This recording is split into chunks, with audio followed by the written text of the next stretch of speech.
5 estratégias para você melhorar o glúteo de qualquer aluna sua e fazer com que ela fique no seu serviço por muito mais tempo. E mais, fazer com que ela nunca mais passe vergonha por não ter um glúteo de respeito. Então roda a vinheta e vamos para o conteúdo.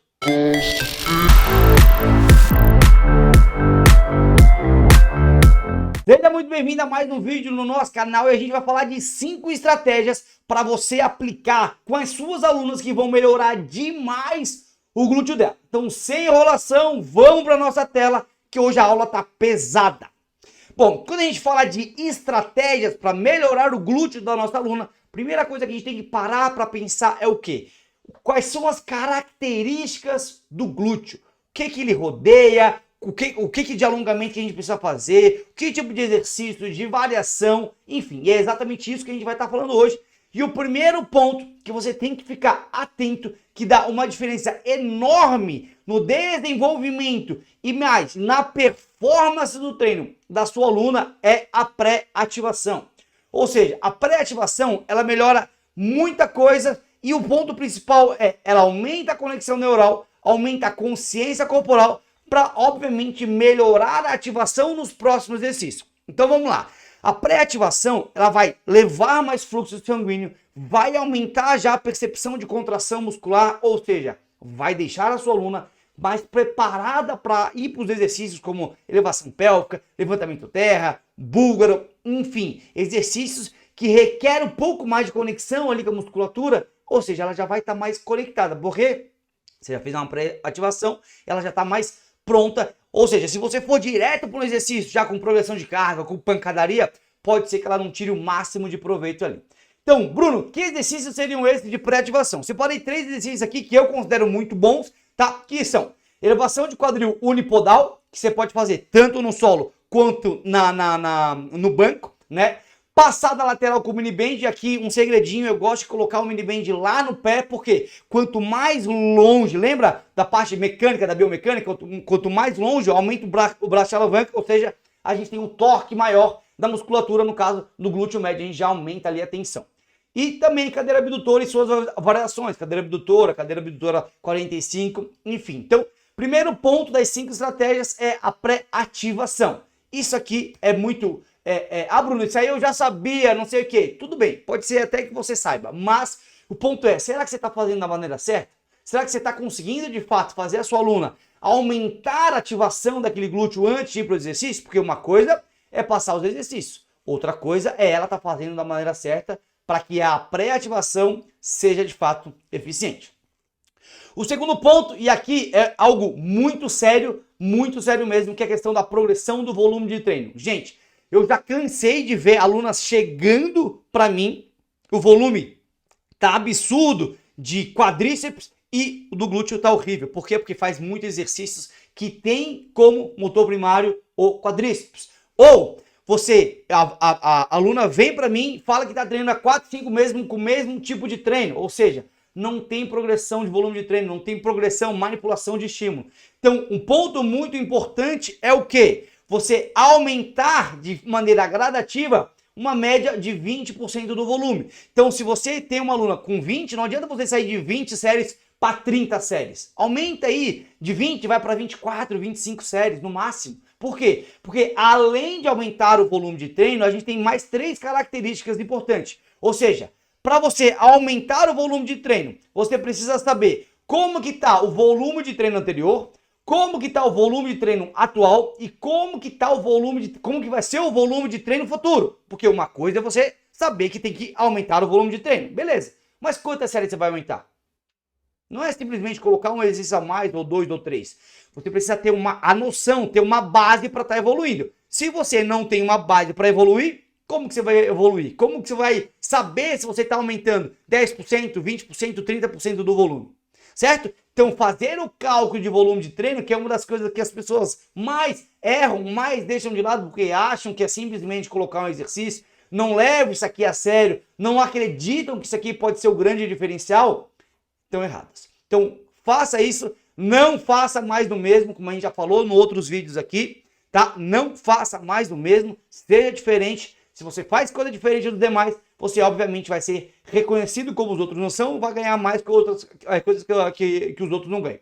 Certo? Então, um detalhe muito importante aqui, tá? É que, obviamente, que não adianta você simplesmente sair evoluindo e feito louco aí o volume de treino. Por quê? Se a aluna chega pra você, já aconteceu muito comigo. Aliás, eu tenho uma aluna que evoluiu pra cacete comigo em 2 anos, tá? Que ela já treinava 3, 4, 5 anos sozinha, tá? Já fez outros serviços com outros personagens. Quando ela chegou pra mim, a primeira coisa que eu vi nela é que ela tinha um volume de treino ok, mas a resposta do físico era horrível. Por quê? Porque a progressão de carga dela era horrível. Ela fazia elevação pélvica com aquela barrinha pronta de 25 quilos, onde já se viu. Certo? Então, não adianta você aumentar o volume de treino sem ter uma progressão de intensidade. Ou seja, a progressão de intensidade é muito importante. E falando em progressão de intensidade, a gente já cai no nosso na nossa terceira estratégia, que é o quê? Progressão de intensidade. Cara, a progressão de intensidade se não for o mais importante, é um dos mais importantes. Por quê? Lembra que a intensidade, quando a gente fala de intensidade na musculação, a gente está sempre se relacionando à carga, que é uma métrica que os estudos nos mostram. Aliás, os estudos mostram percentual de RM. Então, quando eles falam algo relacionado à intensidade, eles estão falando percentual de RM. 30% de um RM, 50%, 70%, 80%. Então, quando a gente vai falar de intensidade, está sempre relacionado à carga. E aí a gente tem o quê? Como que a gente progride na carga? A gente tem uma média que a literatura nos traz como segura, uma média de aumento entre 2% e 10% do total, tá? E, obviamente, que a intensidade vai aumentar a tensão mecânica. Então, lembre-se, vários artigos nos mostram que a tensão mecânica é do tripé da hipertrofia. Se a gente sabe que a tensão mecânica é um pé do tripé, o que a gente vai fazer? Temos que dar atenção nisso aqui. Então, obviamente, não é sair progredindo carga feito louco. Existe uma diferença entre trabalhar com cargas altas e trabalhar com cargas exageradas. Ou seja, o aluno não faz a técnica decente, o aluno não consegue contrair musculatura, ele só está jogando peso. Não é isso que a gente quer. Mas a gente também não pode fazer lá, não faz mais lentinho que pega mais, é melhor. Porra nenhuma. Não tem nada a ver com o calço. Tá? Então, para deixar claro, progressão de intensidade de 2 a 10% e, de novo, a gente tem que lembrar que a tensão mecânica é o pilar principal da hipertrofia. E, de novo, não sei o que estou falando, são os artigos científicos. Se você quer entender um pouco mais, é só você pesquisar aí artigos do Joso, do Brett Winfield, enfim, que ele vai te botar cara, eu acho que em todos os artigos ele fala a questão da importância da intensidade. O quarto, né? Então a gente já falou de pré-ativação, a gente já falou de progressão de volume de treino, a gente já falou de progressão de intensidade. Então o quarto é a variação dos exercícios. E aqui tem algo muito bacana que eu quero, eu vou até me botar na tela aqui, porque eu quero que você preste atenção em mim aqui. A variação de exercício, ela deve existir sim, mas você tem que saber o mínimo de biomecânica. Por quê? Não adianta você querer fazer várias variações de exercício, sendo que a variação não melhora a progressão de intensidade, sendo que não tem um volume de treino voltado para glúteo, ou seja, tem como motor primário outro grupo muscular, e você quer só ficar inventando moda. Não seja aquela pessoa que quer inventar moda na sala de musculação, não. Faça o básico. E por que é tão importante a gente fazer a variação de exercício? Para a gente trabalhar feixes diferentes, ângulos diferentes, melhorar a consciência corporal, ou seja, a gente tem aqui trabalhos de feixes diferentes, tensões diferentes, ou seja, você vai trabalhar com cabo, com máquina, com peso livre, com peso corporal. A gente vai aumentar a consciência corporal, porque, por exemplo, vai fazer um búlgaro. Obviamente que a gente vai melhorar a consciência corporal, porque você está unipodal, você vai fazer um stiff unipodal, você vai ter um aumento da consciência corporal. E, obviamente, cuidar para não ficar mudando tudo o tempo todo em cada treino ou a cada semana. E, de novo, isso aqui é muito importante, presta atenção. Se toda hora você está mudando o treino do seu aluno, se toda hora você está mudando os exercícios, o aluno não vai nunca ficar bom naquele exercício. Cara, se você quer que ele progrida na carga, se ele faz, vamos dizer que o seu aluno vai treinar na segunda-feira glúteo. Então ele fez elevação pélvica e levantamento terra na segunda-feira. Ele vai fazer de novo esse treino na outra segunda. Só que se na outra segunda você tirar esse exercício, você concorda comigo que ele não vai estar conseguindo progredir? Então, desde esse exercício por mais tempo, deixa uma base sólida.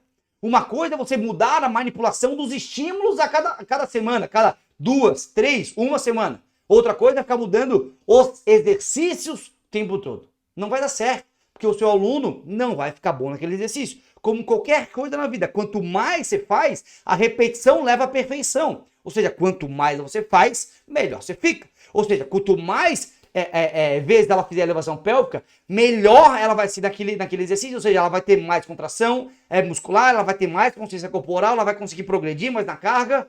E isso você precisa botar no papel, né? Porque não é simplesmente só trocar exercício. Você precisa, sim, garantir a melhor performance no treino da sua aluna. Ok? E, então, trabalhar em feixes diferentes, trabalhar em tensões diferentes, aumentar a consciência corporal, cuidar para não treinar, não mudar o treino o tempo todo. E um detalhe aqui, motor.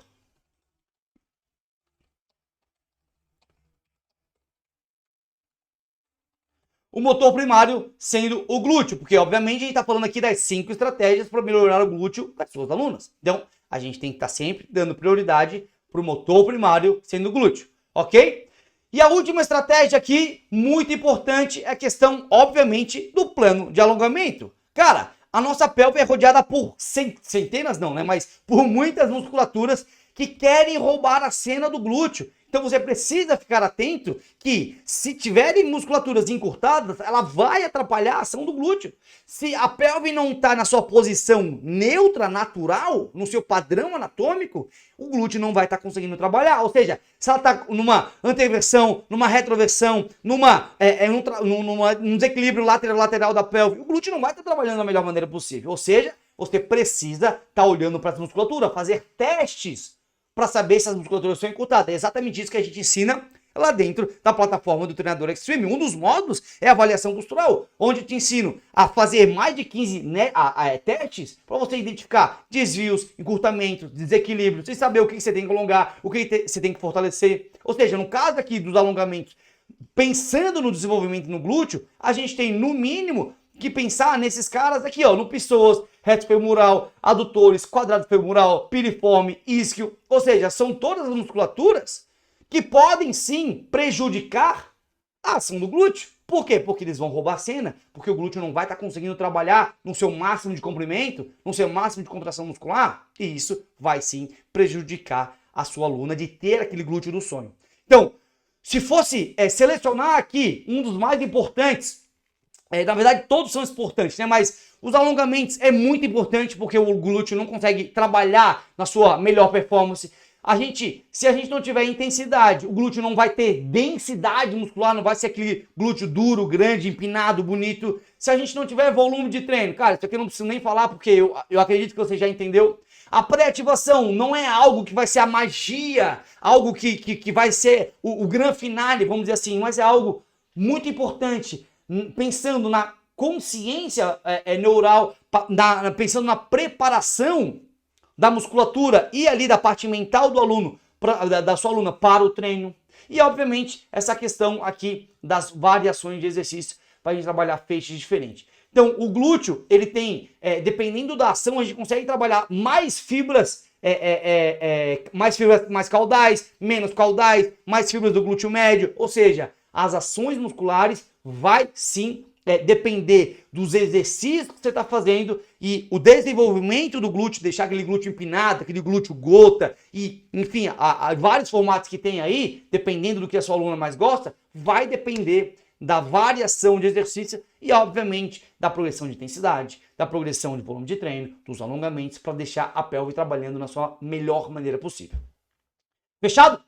Se você gostou, não esquece de deixar seu like aqui, compartilha com alguma colega de profissão, com um colega de profissão, para ele crescer junto com você. Deixe seu comentário aqui que ele pode sim virar tema de próximos vídeos do nosso canal. E obviamente, confere se você já está inscrito no nosso canal. Combinado? Tamo junto e eu te vejo no próximo vídeo.